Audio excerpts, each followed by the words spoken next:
നമസ്തേ. ചില സമയങ്ങളിൽ നമ്മുടെ മനസ്സിനെ തകർക്കുന്ന ചില വ്യക്തികളുണ്ട്. മനസ്സിനെ തകർക്കുന്ന ആളുകൾ, അവരെ എങ്ങനെ തിരിച്ചറിയാനായിട്ട് സാധിക്കും?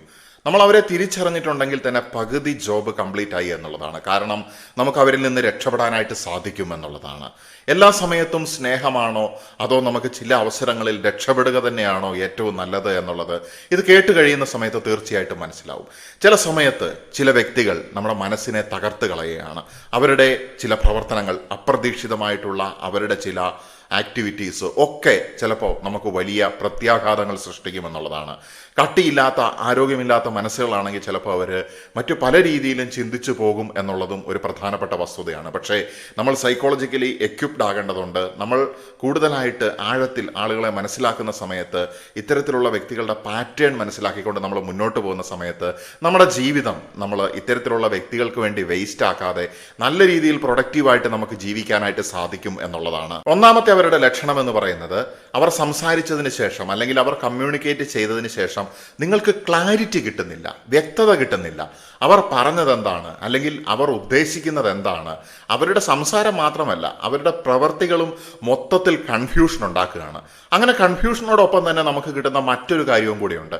ഇവരുടെ സംസാരം, ഇവരുമായിട്ടുള്ള ഡിസ്കഷൻ അല്ലെങ്കിൽ ഇവരുടെ പ്രവർത്തികൾ, ഇവരുടെ ആരോപണങ്ങളൊക്കെ കേട്ട് കഴിയുമ്പോൾ വെറും നിരപരാധിയായിട്ടുള്ള നമ്മുടെ ഉള്ളിൽ പോലും ചിലപ്പോൾ ഒരു ഗിൽറ്റ് അല്ലെങ്കിൽ കുറ്റബോധം തോന്നുമെന്നുള്ളതാണ്. അപ്പോൾ കൺഫ്യൂഷൻ പ്ലസ് ഗിൽറ്റ് ഇവരുമായിട്ട് ഇടപെടുന്ന സമയത്ത് ഉണ്ടാകുന്നുണ്ടെങ്കിൽ നമുക്ക് ആദ്യത്തെ ഒരു റെഡ് ഫ്ലാഗ് ആയിട്ട് നമുക്കതിനെ കൺസിഡർ ചെയ്യാനായിട്ട് സാധിക്കും. എന്തുകൊണ്ടാണ് ഞാനിങ്ങനെ പറയാൻ കാരണമെന്ന് വെച്ചിട്ടുണ്ടെങ്കിൽ, ഈ കൺഫ്യൂഷൻ ഉണ്ടാക്കുക, അത് കോൺസ്റ്റന്റ് ആയിട്ട് നിലനിർത്തുക എന്നുള്ളതാണ് ഇവരുടെ ഒരു ഐഡിയ എന്ന് പറയുന്നത്. അതിൻ്റെ അർത്ഥം എന്താണെന്ന് വെച്ചിട്ടുണ്ടെങ്കിൽ, അത് മാനിപ്പുലേഷൻ്റെ ഏറ്റവും ആദ്യത്തെ ലക്ഷണങ്ങളിൽ ഏറ്റവും പ്രധാനപ്പെട്ടതും ശക്തവുമായിട്ടുള്ള മാനിപ്പുലേഷൻ്റെ ഒരു ലക്ഷണം തന്നെയാണ്. ഇവർ നമ്മുടെ ഉള്ളിൽ ഗിൽറ്റ് ഉണ്ടാക്കുന്നത് എന്തിനാണെന്ന് വെച്ചിട്ടുണ്ടെങ്കിൽ, നമ്മളെ കൺട്രോൾ ചെയ്യാൻ വേണ്ടിയിട്ടാണ്.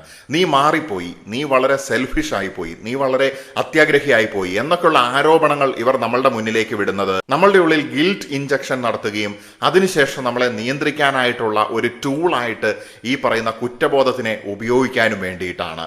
കാരണം നമ്മളെ നിയന്ത്രിച്ചിട്ട് വേണം ഇവർക്ക് ഇവരുടെ ലക്ഷ്യങ്ങൾ സാധിക്കുവാനായിട്ട്. അതിനുവേണ്ടിയായിട്ടാണ് ഇവർ ഈ കൺഫ്യൂഷൻ ഉണ്ടാക്കുന്നതും കുറ്റബോധം ഉണ്ടാക്കുന്നതുമായിട്ടുള്ള ഡ്രാമ കളിക്കുന്നത്. മൂന്നാമത്തെ ഒരു പ്രത്യേകത എന്ന് പറയുന്നത്, ഇവരുമായിട്ട് ഇന്ററാക്ട് ചെയ്യുന്ന ഓരോ സമയത്തും നിങ്ങളുടെ എനർജി ഡ്രെയിൻ ആയിക്കൊണ്ടിരിക്കും എന്നുള്ളതാണ്. അവരുമായിട്ടുള്ള സാധാരണ സംസാരങ്ങളാകട്ടെ, ചർച്ചകളായിക്കോട്ടെ, എന്ത് രീതിയിലുള്ള സംഭാഷണങ്ങളാണെങ്കിലും നിങ്ങളുടെ ഊർജത്തിന് ചോർച്ചയുണ്ടാകും, നിങ്ങൾക്ക് ഇമോഷണൽ എക്സ്ഹോഷൻ പോലും ഉണ്ടാകും എന്നുള്ളതാണ്. ചില ആളുകളുമായിട്ട് സംസാരിച്ചതിന് ശേഷം അല്ലെങ്കിൽ ഇടപെട്ടതിന് ശേഷം അത്രയും നമ്മുടെ എനർജി ചോർന്നു പോകുന്നതായിട്ട് നമുക്ക് തോന്നുന്നുണ്ടെങ്കിൽ, നമുക്ക് വൈകാരികമായിട്ടുള്ള ബുദ്ധിമുട്ടുകൾ ഉണ്ടാകുന്നുണ്ടെങ്കിൽ ശ്രദ്ധിക്കേണ്ടിയിരിക്കുന്നു. അവർ ഇമോഷണൽ വാമ്പയേഴ്സ് ആകാനുള്ള സാധ്യത വളരെ അധികമാണ്. എന്താണ് ഇമോഷണൽ വാമ്പറിസം അല്ലെങ്കിൽ ഇത്തരത്തിലുള്ള ഇമോഷണൽ മാനിപ്പുലേറ്റേഴ്സിന്റെ വാമ്പേഴ്സിന്റെ ലക്ഷണം, അതെങ്ങനെ രക്ഷപ്പെടാമെന്നൊക്കെ ഉള്ളത് മുൻപ് പല വീഡിയോകളിൽ ഞാൻ ചർച്ച ചെയ്തതുകൊണ്ട് ഇവിടെ അധികം വിശദീകരിക്കുന്നില്ല. ഇവരുടെ മറ്റൊരു പ്രത്യേകത എന്ന് പറയുന്നത്, നിങ്ങളുടെ വാക്കുകളെ അവർ ട്വിസ്റ്റ് ചെയ്യുമെന്നുള്ളതാണ്. നിങ്ങൾ പറഞ്ഞിട്ടുള്ള കാര്യങ്ങളെ റിവേഴ്സ് ചെയ്തിട്ട് അവസാനം നിങ്ങളെ തന്നെ അവർ കുറ്റക്കാരനാക്കി അല്ലെങ്കിൽ കുറ്റക്കാരിയാക്കി മാറ്റും എന്നുള്ളതാണ്. അതുകൊണ്ട് ഇവരോട് വാക്കുകൾ ഉപയോഗിക്കുന്ന സമയത്ത് വളരെയധികം ശ്രദ്ധയോടുകൂടി, ഏറ്റവും നല്ല മരുന്ന് എന്ന് പറയുന്നത് കൂടുതൽ സമയവും നിശബ്ദത പാലിക്കുക എന്നുള്ളത് തന്നെയാണ്. നമ്മൾ പറഞ്ഞത് റിവേഴ്സ് ചെയ്ത് നമ്മളെ തന്നെ കുറ്റക്കാരനാക്കുന്നത് ഗ്യാസ് ലൈറ്റിങ്ങിന്റെ മറ്റൊരു ലക്ഷണമാണ്.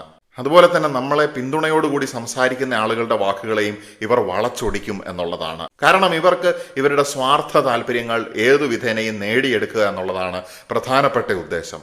ആ ആഗ്രഹങ്ങൾ അല്ലെങ്കിൽ അവരുടെ ആ താല്പര്യങ്ങൾ ചിലപ്പോൾ മാനസികമായിട്ടുള്ള അവസ്ഥകളെ സാറ്റിസ്ഫൈ ചെയ്യാനായിരിക്കാം, അല്ലെങ്കിൽ മറ്റു രീതിയിലുള്ള ഭൗതികമായിട്ടുള്ള ലക്ഷ്യങ്ങളായിരിക്കാം.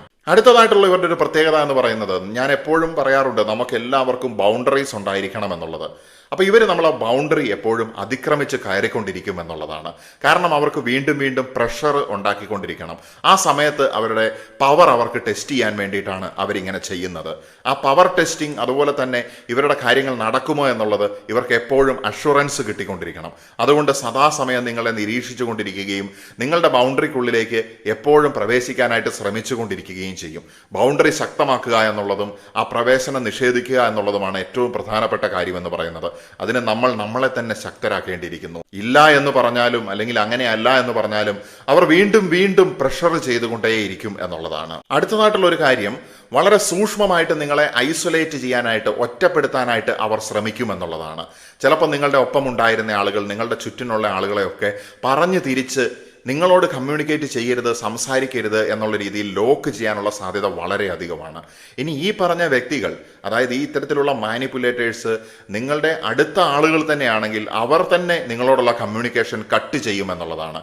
ഇതൊക്കെ ഇത്തരത്തിലുള്ള നാടകക്കാരുടെ പ്രധാനപ്പെട്ട ചില ലക്ഷണങ്ങളാണ്. ഇതൊക്കെ തിരിച്ചറിഞ്ഞിട്ടുണ്ടെങ്കിൽ നമ്മളെ മനസ്സിനെ ഒരുക്കുക എന്നുള്ളതാണ് വലിയ പ്രത്യാഘാതങ്ങളിൽ നിന്ന് നമ്മളെ തന്നെ രക്ഷിക്കുവാനായിട്ട്. ഇവർ എപ്പോഴും ചിലപ്പോൾ നിങ്ങളുടെ പ്രിയപ്പെട്ടവരോട് അവനോടല്ലെങ്കിൽ അവളോട് സംസാരിക്കരുത് എന്നൊക്കെ ഇൻഫ്ലുവൻസ് ചെയ്തുകൊണ്ടിരിക്കാനുള്ള സാധ്യത വളരെ അധികമാണ്. നമുക്കൊരു ബന്ധത്തിലേക്ക് പോകുന്ന സമയത്ത് നമുക്ക് ഫീൽ ചെയ്യേണ്ടത് ഫിയർ ആണോ ഫ്രീഡം ആണോ എന്നൊരു ചോദ്യം ഞാൻ ചോദിക്കുകയാണ്. അപ്പം നിങ്ങളൊരാളുമായിട്ടൊരു ബന്ധത്തിൽ ആയിരിക്കുകയാണ്, ആ സമയത്ത് നിങ്ങൾക്ക് കിട്ടുന്നത് പേടിയാണോ സ്വാതന്ത്ര്യമാണോ എന്ന് ചിന്തിക്കേണ്ടിയിരിക്കുന്നു.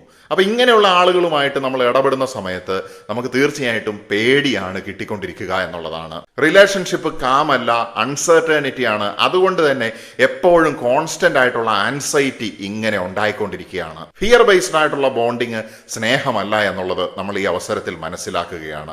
ഫ്രീഡം ബേസ്ഡ് ആയിട്ടുള്ള ബോണ്ടിങ് ആണ് യഥാർത്ഥത്തിലുള്ള സ്നേഹം. ആ സമയത്താണ് നിങ്ങൾക്ക് ആളുകളുടെ യഥാർത്ഥത്തിലുള്ള മുഖം അല്ലെങ്കിൽ സ്വഭാവം മനസ്സിലാക്കാനായിട്ട് സാധിക്കുന്നത്. ആളുകൾക്ക് സ്വാതന്ത്ര്യം കിട്ടുന്ന സമയത്ത് അവർ അവരായിട്ട് തന്നെ പെരുമാറുന്നു. അതുകൊണ്ട് ഞാൻ പറയുകയാണ്, സ്നേഹം നമുക്ക് ശക്തി തരുന്നു, എന്നാൽ നിയന്ത്രിക്കാൻ ശ്രമിക്കുമ്പോൾ അവിടെ ഭയമുണ്ടാകുന്നു.